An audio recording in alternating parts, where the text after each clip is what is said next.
Hello friend, नैतिक IAS academy आप सभी का स्वागत करता है। आज का हमारा क्लास बीए फर्स्ट सेमेस्टर के परीक्षा संबंधी महत्वपूर्ण प्रश्नों के उत्तर को लेकर है। आइए हम लोग प्रश्नों के उत्तर को देखते हैं। यहाँ पे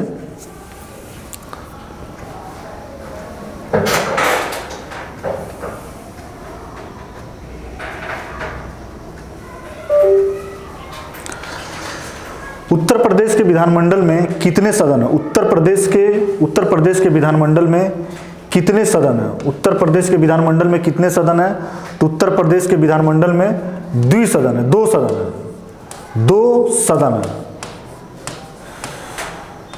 सदन है। मतलब एक विधान परिषद है, ठीक है, एक विधान परिषद और दूसरा जो है विधानमंडल।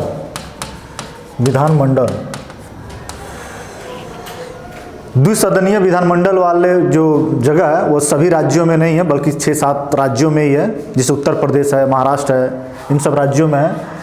तो इसका आंसर होगा द्विसदन, ठीक है। उत्तर प्रदेश के विधानमंडल में द्विसदन है। पहले का नाम है विधान परिषद, दूसरे का नाम है विधानमंडल। अगला प्रश्न देखते हैं।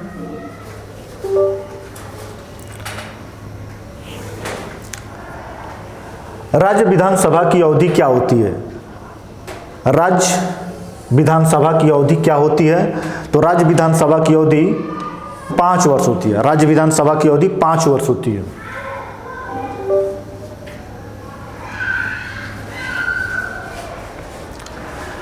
राज्य विधान परिषद का कार्यकाल होता है, राज्य विधान परिषद का कार्यकाल होता है। राज्य विधान परिषद का कार्यकाल जो है ये होता है 6 वर्ष। चूंकि उत्तर प्रदेश के विधानमंडल की द्विसदनीय है, पहले का नाम विधान परिषद है, दूसरे का नाम विधानमंडल है। तो विधानमंडल जो है उसका 5 साल और विधान परिषद जो है यह अस्थाई सदन है और इसके सदस्यों का जो कार्यकाल है वह 6 वर्ष है। तो इसका कार्यकाल नहीं है, विधान परिषद का कार्यकाल नहीं, कुल मिलाजुला के विधान परिषद का जो कार्यकाल पूछा है ये उसके सदस्यों का कार्यकाल है। तो एक सदस्य का कार्यकाल जो है 6 वर्ष है। तो इसी कार्यकाल के आधार पर विधान परिषद के भी कार्यकाल को कहा गया है, लेकिन ये वास्तव में क्या है? अस्थाई सदन है, ठीक है। और जो विधानमंडल है वह अस्थाई है। जैसे सेंटर में लोकसभा राज्यसभा है, ठीक उसी तरीके से राज्य विधानमंडल में विधान परिषद और विधानसभा की स्थिति है।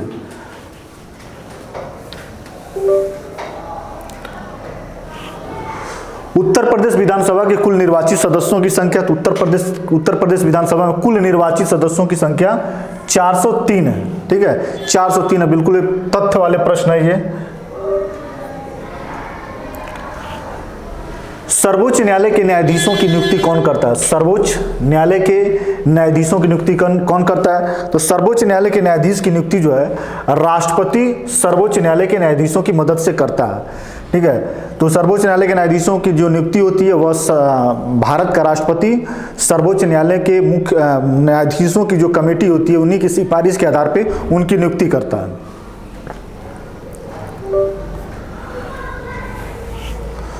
उच्चतम न्यायालय का न्यायाधीश पदच्युत किया जा सकता है। उच्चतम न्यायालय का न्यायाधीश पदच्युत किया जा सकता है। उच्चतम न्यायालय का न्यायाधीश पदच्युत किया जा सकता है, कैसे?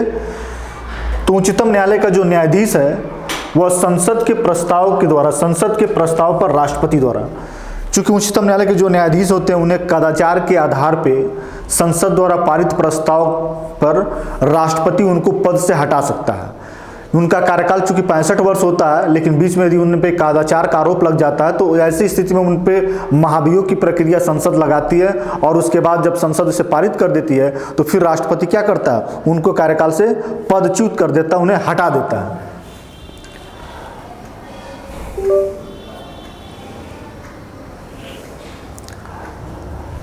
सर्वोच्च न्यायालय है, संविधान की रक्षा करता है, संसद की रक्षा करता है, कार्यपालिका को संरक्षण देता है, उच्च न्यायालयों को संरक्षण देता है।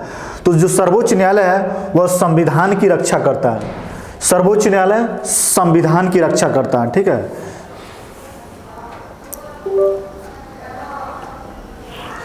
राज्य का सबसे बड़ा न्यायालय होता है, तो राज्य का सबसे बड़ा न्यायालय उच्च न्यायालय होता है।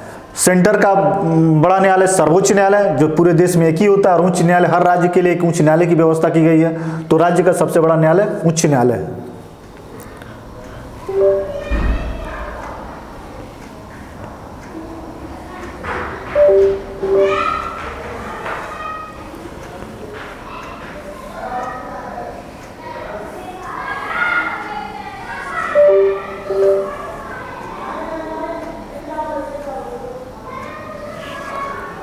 उच्च न्यायालय के न्यायाधीशों की सेवानिवृत्ति आयु क्या होती है? उच्च न्यायालय के न्यायाधीशों की सेवानिवृत्ति आयु क्या है? तो उच्च न्यायालय के न्यायाधीशों की सेवानिवृत्ति की आयु जो है 62 वर्ष है। उच्च न्यायालय के जो न्यायाधीश होते हैं उनका जो कार्यकाल होता है वह 62 वर्ष का होता है, और सर्वोच्च न्यायालय के न्यायाधीश का कार्यकाल 65 वर्ष होता है। दोनों को ध्यान में रखना है।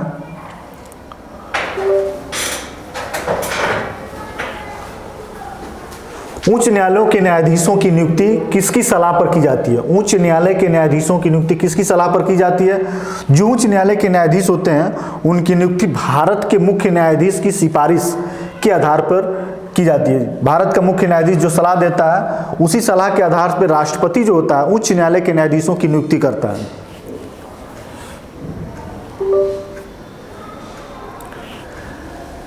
जिले का सबसे बड़ा दीवानी न्यायालय है। जिले का सबसे बड़ा दीवानी न्यायालय, जिले का सबसे बड़ा दीवानी न्यायालय है जिला जज का न्यायालय, न्याय पंचायत, सिविल जज का न्यायालय, मुंसिफ न्यायालय।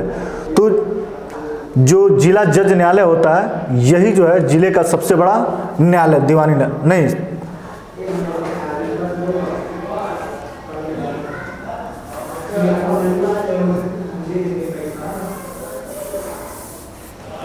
ये सिविल जज का न्यायालय, ये होगा जिले का सबसे बड़ा दीवानी न्यायालय। दीवानी न्यायालय का तात्पर्य यह होता है कि ऐसा न्यायालय जहां संपत्ति संबंधी विवादों का समाधान और निर्णय किया जाता है। तो ऐसे विवाद जो संपत्ति संबंधी विवाद से है तो वो दीवानी न्यायालय में जाता है, और ऐसे विवाद जो मारपीट झगड़े से संबंधित होता है वो फौजदारी में जाता है। तो जिले का जो सबसे बड़ा दीवानी न्यायालय होता है वह सिविल जज न्यायालय होता है। यहाँ जज लिख दिया गया, सिविल होगा, ठीक है। सिविल जज का न्यायालय यही होता है।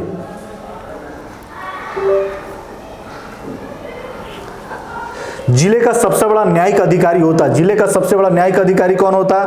तो जिला न्यायाधीश। जिला का न्यायाधीश जो होता है वह जिले का सबसे बड़ा न्यायिक अधिकारी होता है। जिले का सबसे बड़ा फौजदारी न्यायालय क्या होता है? जिले का सबसे बड़ा फौजदारी न्यायालय, तो जिले का सबसे बड़ा जो फौजदारी न्यायालय होता है वो सत्र न्यायालय कहलाता है।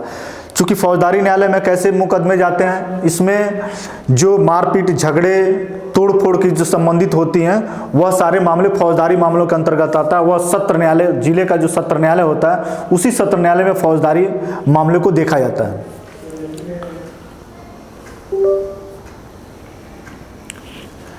भारत में सर्वप्रथम लोक अदालतें किस राज्य में लगाई गई? भारत में सर्वप्रथम लोक अदालतें किस राज्य में लगाई गई हैं? भारत में सर्वप्रथम लोक अदालतें जो है गुजरात। गुजरात एक ऐसा जगह है जहां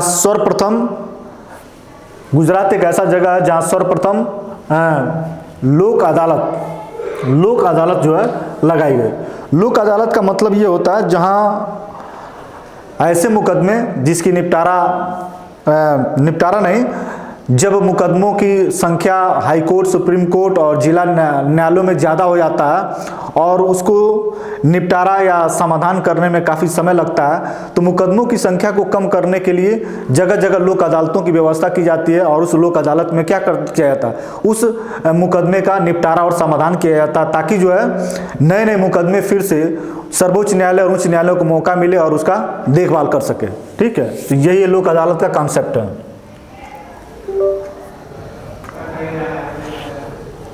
उत्तर प्रदेश में परिवार न्यायालय कब लागू किया गया?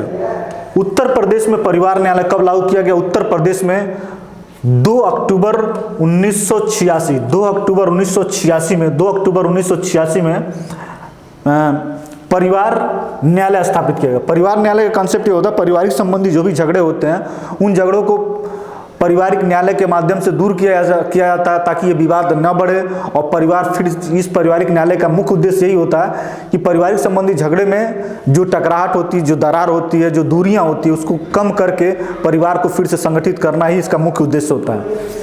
तो ये 2 अक्टूबर 1986 में उत्तर प्रदेश में स्थापित किया गया था।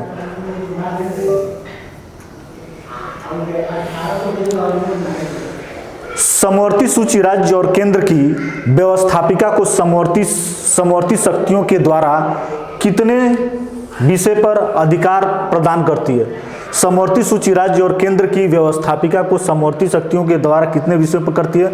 तो समवर्ती सूची के विषयों की संख्या पूछा है कि समवर्ती सूची में कितने विषय हैं? तो समवर्ती सूची में कुल 52 विषय हैं। कहने का मतलब यह है कि संघ और राज्यों के मध्य भारत एक संघात्मक राज्य है, जिसमें संघ के अलग से शक्तियां दी गई है संविधान के द्वारा, राज्यों को अलग से दी गई है। और राज्य किस विषय पर कानून बनाएगा, संघ किस विषय पर कानून बनाएगा, उनकी सूची बनाई गई है। संघ सूची, समवर्ती सूची और राज्य सूची। संघ सूची के विषय पर संघ सरकार कानून बनाती है और राज्य सूची के विषय पर राज्य सरकार कानून बनाती है। और जो समवर्ती सूची जिसकी संख्या 52 है, इस पे जो है राज्य सरकार और केंद्र सरकार दोनों कानून बनाने का अधिकार रखते हैं। लेकिन एक ही विषय पे यदि दोनों कानून बनाते हैं और दोनों की स्थिति में टकराहट होती है, तो केंद्र सरकार की जो कानून होती है वही मान्य होता है, राज्य सरकार के कानून यहाँ अमान्य कर दिया जाता है। तो ये हो गया इसका। निम्न में से कौन सा संघीय सूची में नहीं है? ये सब विषय बहुत ही महत्वपूर्ण है, बहुत प्रश्नों में ये पूछता है, प्रतियोगी परीक्षाओं में भी ये प्रश्न पूछता है। संघीय सूची के विषय कौन है, कौन नहीं है, समवर्ती सूची के विषय कौन है, कौन नहीं है, राज्य सूची के विषय कौन है, कौन नहीं है। मतलब कुल 10-12 विषय महत्वपूर्ण, यदि उसको याद हो जाए तो शायद इन प्रश्नों का हल हमको जो है आसानी से हो सकता है। तो यहाँ पूछ रहा है कि संघ सूची में कौन नहीं है, तो बैंकिंग प्रणाली, चूंकि बैंक संबंधित प्रणाली ये है, मुद्रा संघ का ही है, और रक्षा संघ का ये, शिक्षा, ये जो विषय है ये समवर्ती सूची से संबंधित है, समवर्ती सूची से संबंधित है। तो शिक्षा समवर्ती सूची से संबंधित है, संघीय सूची का विषय नहीं है, तो आंसर इसका जो है शिक्षा ही होगा। अगला जो प्रश्न है,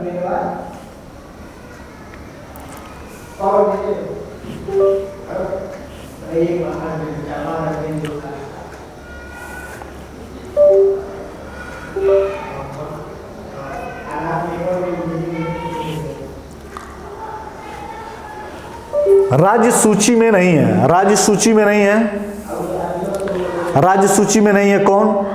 तो पुलिस और लोक अदालत, मुद्रा और सिक्का की ढलाई, कृषि, स्थानीय सरकार।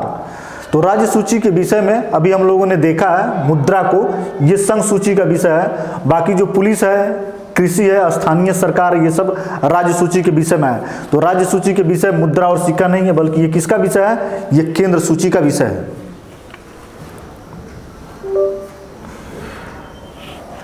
केंद्र और राज्यों की व्यवस्थापिका दोनों पर किस प्रकार के विधि बना सकती है? तो केंद्र और राज्य ऐसे कौन से विषय है जिस पर दोनों बना सकते हैं? अर्थात समवर्ती सूची के विषय के बारे में पूछ रहा है, तो आपराधिक कानून और क्रियाविधि ये समवर्ती सूची का विषय है। विवाह, समझौता और हानि, ये भी समवर्ती सूची का विषय है।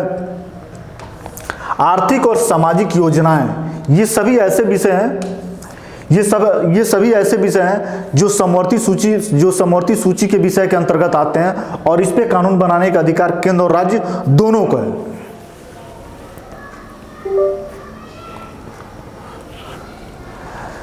समवर्ती क्षेत्र में अगर केंद्र और राज्य के बीच किसी एक विषय पर विवाद हो जाता है तब क्या होता है? तो समवर्ती सूची पर यदि केंद्र और राज्य के संदर्भ में विवाद होता है, तो जो पहले मतलब जो संघ सरकार कानून बनाई रहती है उसी को मान्य होता है। यहाँ पहली मानी जाएगी किसकी? जो संघ सरकार कानून बनाई रहेगी उस पर, तो संघ सरकार की जो कानून है उसी को वरीयता, उसी को माना जाएगा, उसी को माना जाएगा। ठीक है, अगला जो प्रश्न है, पांचवी अनुसूची के अनुच्छेद 244 का प्रावधान किस पर लागू होंगे? तो पांचवी अनुसूची अनुच्छेद 244 के प्रावधान किस पर लागू होंगे? तो अनुसूचित क्षेत्रों एवं आदिवासी क्षेत्रों में, अनुसूचित क्षेत्रों और आदिवासी क्षेत्रों पे अनुसूची 5वीं और आर्टिकल जो है 244 के प्रावधान को लागू किया जाएगा। ये अनुसूचित क्षेत्र और आदिवासी क्षेत्र, चूंकि 244 का जो धारा है ये आदिवासी क्षेत्रों के विकास से संबंधित है। आदिवासियों की स्थिति ऐसी होती है जो सामान्य नागरिकों की स्थिति से बिल्कुल अलग होती है, और सामान्य नागरिकों के समान उनका विकास करने के लिए उनकी स्वायत्तता की जरूरत होती है, और यह स्वायत्तता, यह स्पेशलाइजेशन, यह स्पेशलिटी जो होती है, विशेषीकरण जो होता है, ये 244 अनुच्छेद के तहत उनको दिया गया है।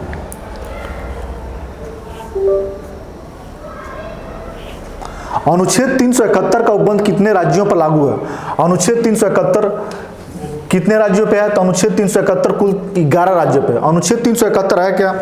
अनुच्छेद 371 के तहत जिन राज्यों को शामिल किया गया उन राज्यों को वित्तीय सहायता और प्रशासनिक स्वायत्तता संघ सरकार के माध्यम से ज्यादा दिया गया। उन्हें स्पेशल राज्य का दर्जा दिया जाता ताकि उन्हें विकास का मौका बहुत अच्छा मिल सके। या तो बहुत पिछड़े होंगे या किसी ऐसी दुविधा और संकट की स्थिति में होंगे जिनकी विकास के लिए बहुत सारी स्वायत्तता और वित्तीय अनुदान की जरूरत पड़ती है, तो इन राज्यों को 371 की सूची में डाल दिया जाता है और उनका विशेष सुविधा और ध्यान केंद्र सरकार के द्वारा रखा जाता है। तो ऐसे राज्यों की जो संख्या है अनुच्छेद 371 के तहत वह कुल संख्या है 11।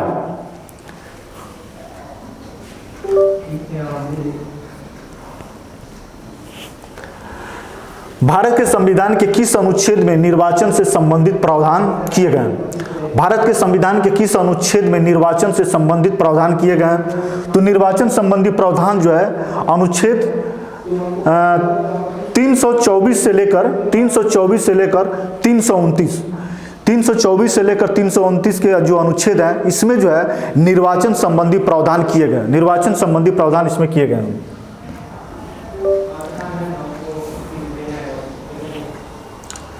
संविधान के किस अनुच्छेद द्वारा भारत के नागरिकों को वयस्क मताधिकार प्रदान किया गया है? संविधान के किस अनुच्छेद द्वारा भारत के नागरिकों को वयस्क मताधिकार प्रदान किया गया है? तो अनुच्छेद 326। अनुच्छेद 326 है जहां पे भारतीय नागरिकों को वयस्क मताधिकार अर्थात जिनकी उम्र 18 वर्ष पूरी हो चुकी है उन्हीं को मतदान करने का अधिकार दिया गया। यह व्यवस्था 326 में किया गया है।